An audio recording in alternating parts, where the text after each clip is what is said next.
പത്തനംതിട്ട ജില്ലയിൽ ശക്തമായ മഴയ്ക്ക് സാധ്യതയുണ്ട് എന്നുള്ളതാണ് മുന്നറിയിപ്പ്. മലയോര മേഖലയിൽ രാത്രിയാത്രയ്ക്ക് നിരോധനം ഏർപ്പെടുത്തി. ഗവിയിൽ വിനോദസഞ്ചാരത്തിനും നിയന്ത്രണമുണ്ട്. ക്വാറികളുടെ പ്രവർത്തനം വിലക്കി. ഈ മാസം 23 വരെ നിയന്ത്രണം ഏർപ്പെടുത്തി. ശ്രീജിത്ത് ശ്രീകുമാരൻ വിശദാംശങ്ങളുമായി. ശ്രീജിത്ത്, പത്തനംതിട്ടയിൽ ഇന്ന് ഓറഞ്ച് അലേർട്ട്, നാളെയും മറ്റന്നാളും റെഡ് അലേർട്ട് എന്നതാണ്. അതായത് ഇപ്പോൾ തന്നെ മഴ പെയ്യുന്നുണ്ടോ അവിടെ? എന്തൊക്കെയാണ് നിയന്ത്രണങ്ങൾ? അനുജ, ഇന്ന് ഉച്ച മുതൽ ഏതാണ്ട് ചിറ്റാർ പോലുള്ള അല്ലെങ്കിൽ മലയോര മേഖലകൾ, കോന്നിയുടെ മലയോര മേഖലകളിലൊക്കെ തന്നെ ശക്തമായ രീതിയിലുള്ള മഴ പല മേഖലകളിലും ഇപ്പോഴും പെയ്തുകൊണ്ടിരിക്കുകയാണ്. പുഴകളിലും അതുപോലെ തന്നെ ആറുകളിലുമൊക്കെ വെള്ളം നിറയുന്ന ഒരു സാഹചര്യം നിലവിലുണ്ട്. ഒരു അമിതമായ നിലയിലല്ലെങ്കിലും സാധാരണ വറ്റിക്കിടക്കുന്ന ഒരു അവസ്ഥയിൽ നിന്ന് മാറി ഏതാണ്ട് വെള്ളം നിറയുന്ന ഒരു സാഹചര്യത്തിലേക്ക് മാറുന്നുണ്ട്. ഇപ്പോൾ നമ്മൾ നിൽക്കുന്ന പത്തനംതിട്ട നഗരത്തിലും മഴ ശക്തമായി പെയ്യാൻ തുടങ്ങുകയാണ്. അതിൻ്റെ ഒരു മുന്നൊരുക്കമാണ് ഇപ്പോൾ കണ്ടുകൊണ്ടിരിക്കുന്നത്. കാർമേഘങ്ങളെല്ലാം നിറഞ്ഞൊരവസ്ഥയിലാണ്. ആ ഒരു സാഹചര്യത്തിലാണ് നാളെ റെഡ് അലർട്ട് കൂടി പ്രഖ്യാപിച്ചിരിക്കുന്നത്.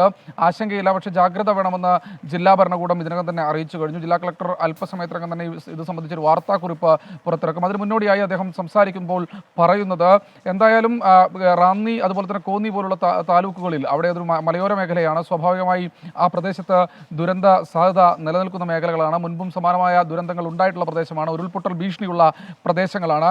ആ മേഖലകളിൽ ആവശ്യമെങ്കിൽ ആളുകളെ മാറ്റിപ്പാർപ്പിക്കാൻ ക്യാമ്പുകളടക്കം സജ്ജീകരിക്കാൻ ഇതിനകം തന്നെ ദുരന്ത നിവാരണ അതോറിറ്റിക്ക് നിർദ്ദേശം നൽകി കഴിഞ്ഞു. ദുരന്ത നിവാരണ അതോറിറ്റിയുമായി ബന്ധപ്പെട്ട് നിൽക്കുന്ന ഒറ്റ ഉദ്യോഗസ്ഥർ പോലും ജില്ല വിട്ട് പുറത്തു പോകരുതെന്ന് കർശനമായ നിർദ്ദേശം നൽകിയിട്ടുണ്ട്. നേരത്തെ സൂചിപ്പിച്ച പോലെ ഏറ്റവും പ്രധാനപ്പെട്ട പത്തനംതിട്ടയിലെ വിനോദസഞ്ചാര കേന്ദ്രമാണ് ഗവി.